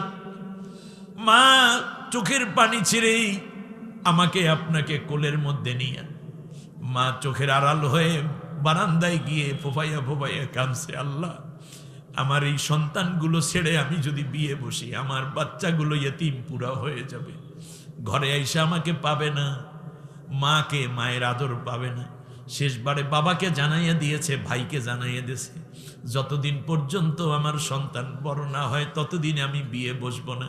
সন্তান বড় হওয়ার পর প্রস্তাব দিছে, কয় না না এখন আর বিয়ে বসে কি হবে, সারাটা জীবন আমার সন্তানের দিকে মুখের দিকে তাকাইয়া ছিলাম, একদিন আমিও চলে যাব, ওদের ঘরে আল্লাহ যদি কোনো সন্তান সন্ততি দেয়, সেই সন্তান কোলে নিয়ে আমি থাকব। ও সন্তান তুমি কি এরকম আছো? আমি গতকালকে যখন জানাজায় ছিলাম, গতকালকে জানাজায় যখন ছিলাম, তখন শুনতেছিলাম বেগম খালেদা জিয়া বলতেছিলেন বারবার, শৈশবে ছোট্ট অবস্থায় আমার 2টা সন্তান রেখে আমার স্বামীকে আমি হারিয়েছি। চাইলে তার রূপ যৌবনের কোনো ঘাটতি ছিল না। 2টা সন্তানকে বুকের মধ্যে আলগে রাইখা সারাটা জীবন যেন ছাই করে দিয়েছে। একটা সন্তান মারা গেল, আর একটা সন্তানকে দেশ ছেড়ে যেতে বাধ্য করলো। এরপরেও তাকে নিজের বাড়ি থেকে বের করে দেয়া হলো। নিষ্ঠুরতা! এত নিষ্ঠুর এক নারী আর এক নারীর প্রতি হয় কি করে? তুমিও তো মা, ও তো মা, তুমিও বিধবা, এটাও বিধবা এক নারী। ছি! এই দলটা কোনো মানুষের জন্য জায়েজ নাই করা, ঠিক না? মুসলমান পরে এত বড় জালেমা, এত বড় নিষ্ঠুর কোন নারী হতে পারে? নারী কুলের কলঙ্ক। বিশ্বের সব নারীর হিংসায় এক জায়গায় করলে যা হবে তার চেয়ে বেশি হবে এই লেডি ফেরাউন হাসিনার হিংসা, ঠিক কিনা? আমরা চোখের পানি ধরে রাখতে পারিনি যখন বলতেছিল আমাকে বাধ্য করা হচ্ছে। আমার ঘর ছাড়া করে দিল। 42 বছরের স্বামী সন্তানের স্মৃতি মিন্টু রোড থেকে তাকে আউট করে দেওয়া হলো এক কাপড়ে, লাথি মেরে গলা ধাক্কা দিয়ে। বলেছি অন্যের বাড়িতে গিয়ে উঠেছে, সেখানেও ঝামেলা, ফিরো যায়। তুমি তো চলে গেলে। বেগম খালেদা জিয়ার জানাজায় ন্যূনতম 20 থেকে 30 লক্ষ মানুষ হয়েছে। তোমার জানাজায় 20 জন হবে কিনা? বাংলার মাটি তোমার জন্য হালাল নাই।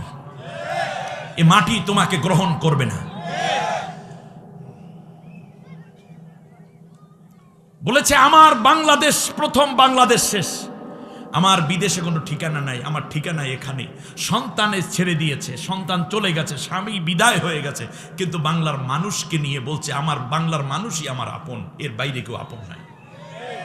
দেশপ্রেম কারে কয় এটা বুঝতে হবে, এটা বুঝতে হবে। এই জন্য বাংলার মানুষ, তারেক যে একটা কথায় বলেছেন যে জানাজার সময়, আমি তো খুব কাছেই ছিলাম, বলেছেন যে আমার মায়ের কাছে কেউ যদি কোনো ঋণ পান তাহলে আমার সাথে যোগাযোগ করবেন, আমি দিয়ে দেব।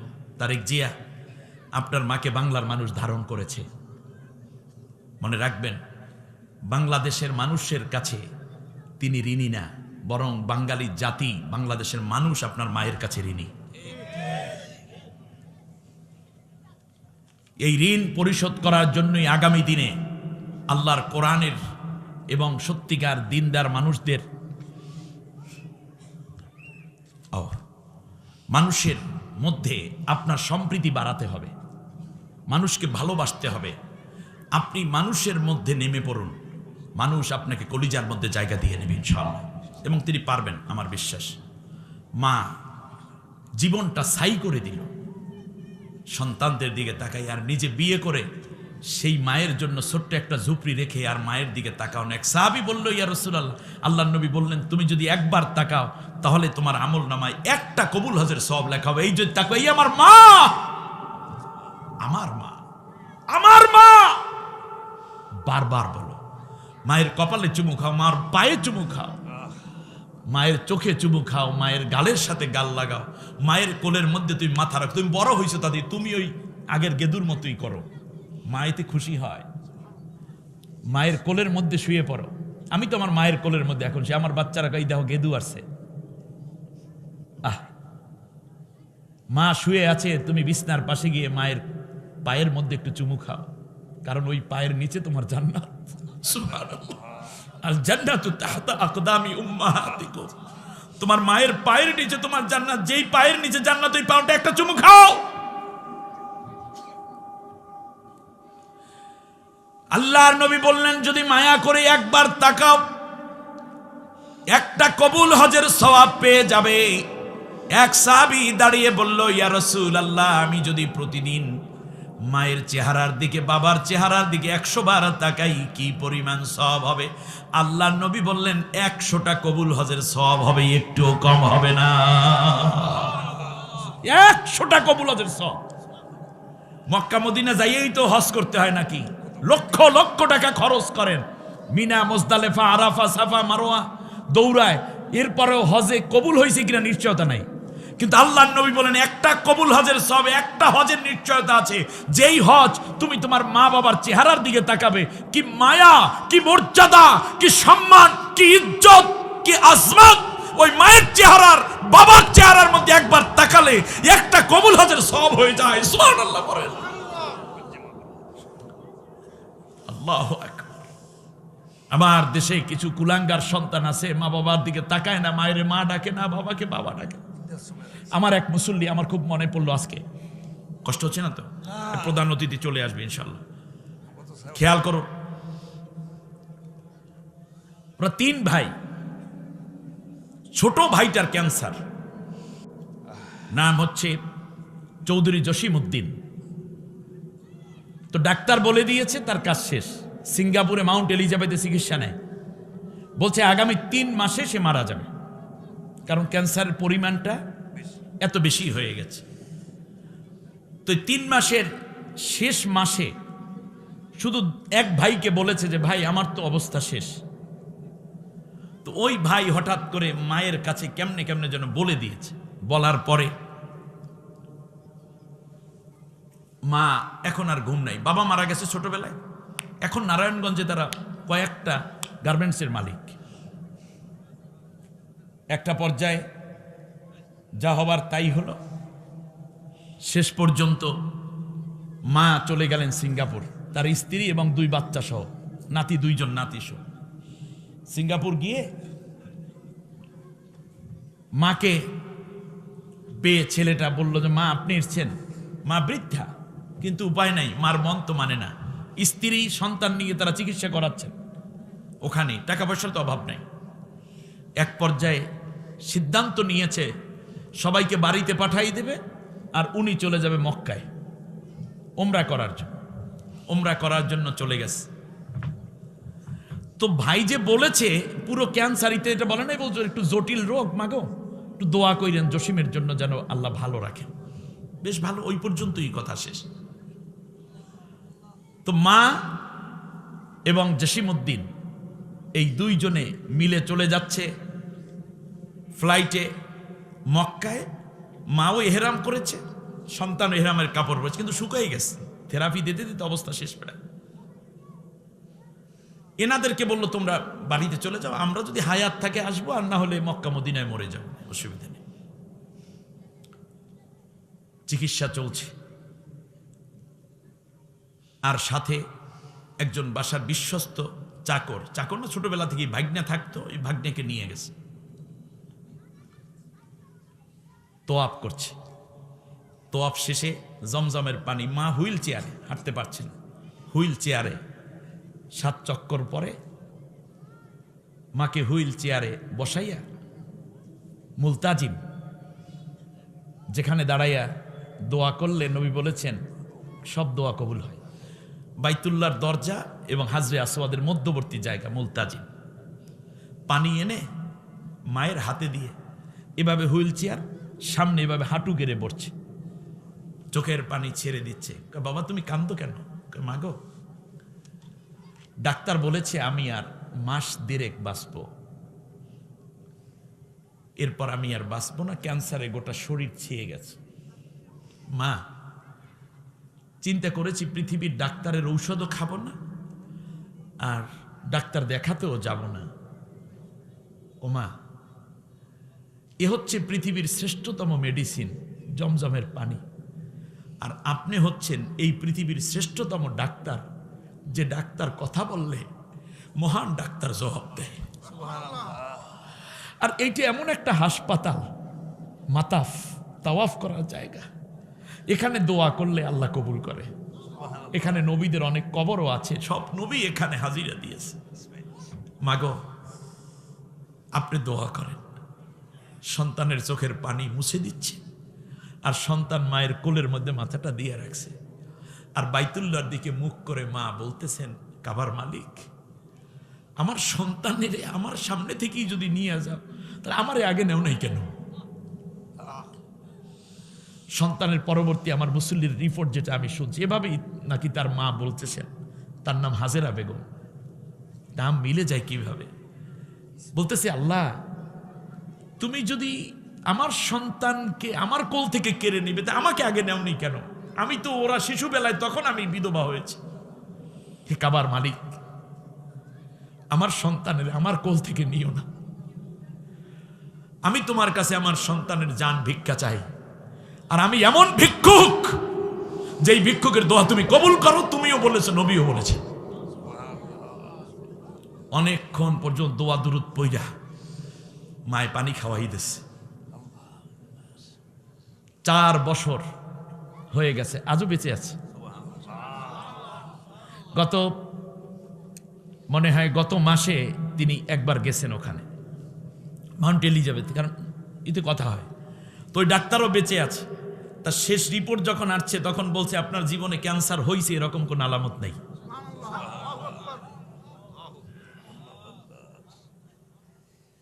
হুমা জান্নাতুকা ওয়া নার। নবীজি বলেছেন, পৃথিবীর তীর মিছ হতে পারে, তার লক্ষ্যভ্রষ্ট হতে পারে, কিন্তু মা বাবার দোয়া কোনোদিন লক্ষ্যভ্রষ্ট হয় না। সরাসরি আল্লাহ রিসিভ করেন, দোয়া কবুল করে নেন। আমরা অনেক কাহিনী জানি, অনেক ঘটনা জানি। মনে রাখবেন, যেই সন্তান মা বাবার উপর সন্তুষ্ট থাকবে, মা বাবা যেই সন্তানের উপর খুশি থাকবে, খেদমত করবে, ওই সন্তানের দোয়াও আল্লাহ কবুল করে নেন। হযরত রাসূল সাল্লাল্লাহু আলাইহি ওয়াসাল্লাম যখন ওফা হয়ে যাবেন, তার আগে হযরত ওমরকে ডাকলেন, ওমর, তুমি একদিন মুসলিম জাহানের নেতৃত্ব পাবে। শুনতেছেন আমার কথা? সেই সময় একটা দুর্ভিক্ষ আসতে পারে। ওই সময় মনে রাখবে, একটা কাফেলা আসবে, তার নাম হবে, ওই কাফেলায় থাকবে উয়াইস ইবনে আমের। সে হবে মুরাদ গোত্রের উপগোত্র কর্ণের লোক, ইয়ামেন থেকে আসবে। নামগুলো মনে রাখেন, বুখারী শরীফের হাদিসটা, এটা মনে পড়ার কথা আলেমদের। ইয়ামেন থেকে একটা কাফেলা আসবে, সেই কাফেলাটা হবে মুরাদ গোত্রের উপগোত্র কর্ণ, একটা উপগোত্র আছে সেইখান লোক। আর ওই ব্যক্তির নাম হবে উয়াইস ইবনে আমের। সে মায়ের খেদমত এত বেশি করেছে, যার কারণে তার জীবনে আর কিছুই করতে পারে নাই, অথচ আল্লাহর খুশি পেয়ে সে যে ধন্য সে নিজেও জানে না। সে যেই দোয়া করে সেই দোয়া আল্লাহ কবুল করে নেন। যদি সুযোগ পাও, তাহলে তার কাছ থেকে তোমার জান্নাতের কনফার্মেশনটা নিয়ে নিও, নিশ্চয়তা নিয়ে নিও। সত্যি আবু বকর রাদিয়াল্লাহু তাআলা আনহুর শাসন আমলের পর ওমর খলিফা হলেন। ৫ম বছরে, তার খেলাফতের ৫ম বছরে একটু দুর্ভিক্ষ দেখা দিল। বিভিন্ন অঞ্চল থেকে লোক আসলো, ইয়ামেন থেকে লোক আসলেই জিজ্ঞেস করতে, তোমার বাড়ি কি ইয়ামেন? বলল হ্যাঁ। মুরাদ গোত্রের উপগোত্র কর্ণের লোক না, মেলে না, আবার নাম মেলে না। মিলাই হঠাৎ করে দেখলেন একজন আসছে, ঠিক হুবহু মিলে গেছে। বাড়ি ইয়ামেন, মুরাদ গোত্র, উপগোত্র কর্ণ, নাম উয়াইস ইবনে আমের। হযরতে ওমর রাদিয়াল্লাহু তাআলা আনহু তাকে একটু খাবার বাড়াইয়া দিলেন। তার পার্সোনাল একটা তো সুযোগ আছে খলিফার, সবকিছু দিয়ে উটের পিঠে উঠাইয়া দিয়া উটের রশিটা ওমর রাদিয়াল্লাহু তাআলা আনহু নিজে ধরলেন। ধরে বললেন, আমি একটু আপনাকে আগাইয়া দেই। কিছু দূর আগাইয়া দেওয়ার পর বললেন, ভাইজান, আমি আপনার কাছে একটা দোয়া চাই। লোকটা তো থ হয়ে গেল, কি বলে ওমর আমার কাছে দোয়া চায়? বলল যে, আপনার মা কেমন আছে? লোকটা শিশুর মতো কান্না জড়িয়ে দিল। মার কথা জিজ্ঞেস করেন? আমার মা জননী তো আমার সাইরা 7 দিন আগে চলে গেছে। এর মানে তার মা মারা গেছে। বলে, আল্লাহ তাকে জান্নাতুল ফেরদাউস নসিব করুন। ওমর দোয়া করতেছে, উনি আমিন আমিন বলছে। বলছে, আপনি আমার জন্য একটু দোয়া করেন, আল্লাহ যেন আমার বিনা হিসেবে জান্নাতটা দিয়ে দেয়। বলছে, আপনি আমার কাছে দোয়া চাচ্ছেন? বললে, হ্যাঁ, নবীজি বলেছেন আপনি আপনার মায়ের খেদমত করেছেন। হ্যাঁ, আমি চেষ্টা করেছি, আমি বিয়ে করিনি। মা বৃদ্ধা হয়ে যাওয়ার কারণে বিয়ে করলে খেদমতের ঘাটতির আশঙ্কায় বিয়েটাই আমি করার সময় পাইনি। আয়রুজি যা করতাম এসে মায়ের জন্য ব্যয় করতাম। আমার মাকে আল্লাহ আজ থেকে 1 সপ্তাহ আগে নিয়ে গেছেন, সুতরাং আমার মায়ের জন্য আপনি দোয়া করেন। বলে, আপনি আমার জন্য দোয়া করেন। তখন দোয়া করছে, আল্লাহ ওমরকে তুমি শাহাদাতের মওত দিও। এক, আল্লাহ তাআলা তার কবরটাকে তুমি জান্নাতের নূর দিয়ে ভরপুর করে দিও। আল্লাহ ওমরের কর্মকে কিয়ামত পর্যন্ত তুমি অব্যাহত করে রাখো। আল্লাহ বিনা হিসাবে ওমরকে তুমি জান্নাতি বানাইয়া দিও। হযরতে ওমর রাদিয়াল্লাহু তাআলা আনহু দৌড়ে চলে আসছেন, এসে দেখেন মুয়াবিয়া রাদিয়াল্লাহু তাআলা আনহু তার রুমের মধ্যে, অর্থাৎ যেখানে বসে তিনি বিশ্রাম করেন মসজিদে নববী, এখানে মুয়াবিয়া ওই রুমের মধ্যে ঢুকছেন। মুয়াবিয়া রাদিয়াল্লাহু তাআলা আনহুকে বললেন, তুমি কি জান্নাতের সুসংবাদ নিয়ে মরতে চাও? বলে হ্যাঁ চাই তো। বলে যাও যাও, ওই লোকটার কাছে যাও, ওই যে আমি আগাই দিয়ে আসছি, যাইয়ে পাও কিনা দেখো। মুয়াবিয়া রাদিয়াল্লাহু তাআলা আনহু দৌড় দিলেন, কিন্তু তাকে পান নাই। হাদিস শরীফের চেয়ে ওই লোকটাকে আর তিনি পাননি দোয়া নেয়ার জন্য। প্রিয় বন্ধুগণ, আজকে মা বাবাকে ধমক দিবে না, কিন্তু কি করবে? মাকে আউট করে দিবে না। এখানে অনেক বড় আলোচনা থাকতে পারে যে হুজুর তার বউর সাথে মা মেলে না, কিন্তু আমি শুধু ভাবিদের হাতের মানে পায়ে হাত রেখে শুধু একটা অনুরোধ করবো, আলেম হিসাবে আপনি আপনার শাশুড়িকে কষ্ট দিয়েন না। শাশুড়িকে কষ্ট দিলে হবে কি, সবচেয়ে বেশি কষ্টের পড়বেন আপনি। তার কারণ ওই শাশুড়ির মনোকষ্ট শুরু হলে স্বামী বেচারা যাইবে আউলিয়া, শেষ পর্যন্ত মায়ের খেদমত থেকে সে বঞ্চিত হবে। মা সন্তানের মহব্বত আদর মমতা থেকে বঞ্চিত হওয়ার কারণে রহমত কমে যাবে, ফলে আপনার সংসারে বরকত হবে না। একদিন আপনার সন্তানও আপনার খেদমত করবে না। আপনার কল্যাণের জন্য বলি, আপনার শাশুড়িকে মায়ের মতো বুকে আলগে রাখুন, একটা ছোট্ট বাচ্চার মতো করে রাখুন, আপনার নসিব আল্লাহ খুলে দিবেন। আর আমার সম্মানিতা মায়েদের প্রতি, শাশুড়িদের প্রতি আমার জোর দাবি, প্লিজ আপনার পুত্রবধূটাকে কথা বলতে গিয়ে আপনার ছেলের মনে কষ্ট দিয়েন না। আপনি দেখছেন কয়েকদিন আগে র্যাবের একজন ঊর্ধ্বতন কর্মকর্তা আত্মহত্যা করেছে, তার কারণ মা এবং পুত্রবধূর দ্বন্দ্ব, মাঝখানে ও সহ্য করতে না পাইরা শেষবারে আত্মহত্যা করছে। কি করবে? এই হলো ছেলেদের জীবন। অতএব আমি মনে করি যদি পুত্রবধূ একটু স্যাক্রিফাইস মাইন্ডের হয় যে না এটা আমারই মা, আবার শাশুড়ি যদি চিন্তা করেন যে এ আমারই কন্যা, আমারই মেয়ে, ওই আদর করে যদি একটু কষ্ট পাবেন, একটু অন্যায় করেছে আপনি যদি মাফ করে দেন, আপনার মেয়ে হলে যা করতেন, একটু দোষ হলে আপনি ঢেকে রাখেন এবং বুঝাইয়া নেন, দেখবেন সংসারটা খুব ভালোই চলে, ঠিক না? অতএব আল্লাহ তাআলা বলছেন, তাহলে কি করবা? যদি বার্ধক্যে পৌঁছে যায় রাগ করবা না। অকুল লাহুমা কওলান কারিমা, সম্মান দিয়ে নরম ভাষায় মিষ্টি মিষ্টি কথা বলবা। সুবহানাল্লাহ বলেন। তাহলে কথা রাগ দিয়ে নাকি নরম ভাষায়? অপমানিত করে না, সম্মান দিয়ে। এরপর শেষবারে আল্লাহ তাআলা বলছেন, ওয়াকফিজ লাহুমা জানাহা যুল্লি মিনার রাহমা, তোমার রহমতের ডানা তোমার মা বাবার জন্য বিছাইয়া দাও। সুবহানাল্লাহ বলেন। কিসের ডানা বলেন? রহমতের ডানা, মায়ার ডানা। এই দুইটা যদি তুমি বিছাইয়া দাও, তাহলে নবীজি বলেছেন পরকালে আল্লাহ তোমাকে দুইটা নূরের ডানা দিবে, যেই জান্নাতে ইচ্ছে ওই ডানায় ভর করে তুমি জান্নাতে ঢুকতে পারবে। সুবহানাল্লাহ বলেন। এরপর আল্লাহ রাব্বুল আলামিন বলছেন, শোনো, যদি তারা এইরকম হয়ে যায় তাহলে তোমরা তাদের জন্য দোয়া করবা, রব্বের হামহুমা কামা রব্বায়ানি। আল্লাহ, শিশুবেলায় আমার মা বাবা যেমন করে আমাকে লালন পালন করেছে, তেমন করে তুমি আমার মা বাবাকে লালন পালন করো। সুবহানাল্লাহ বলেন। এই দোয়া শেখাচ্ছেন কে? আল্লাহ তাআলা। লিল্লাহি তাকবীর, নারায়ে তাকবীর। প্রধান অতিথির আগমন, শুভেচ্ছা, স্বাগতম, নারায়ে তাকবীর।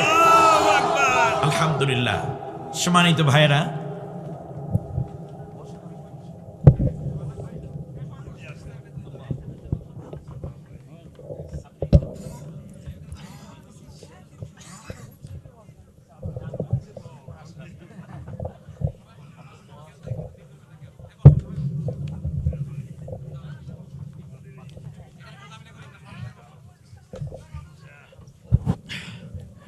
আলহামদুলিল্লাহ পড়ি, আরেকটু জোরে পড়ি আলহামদুলিল্লাহ।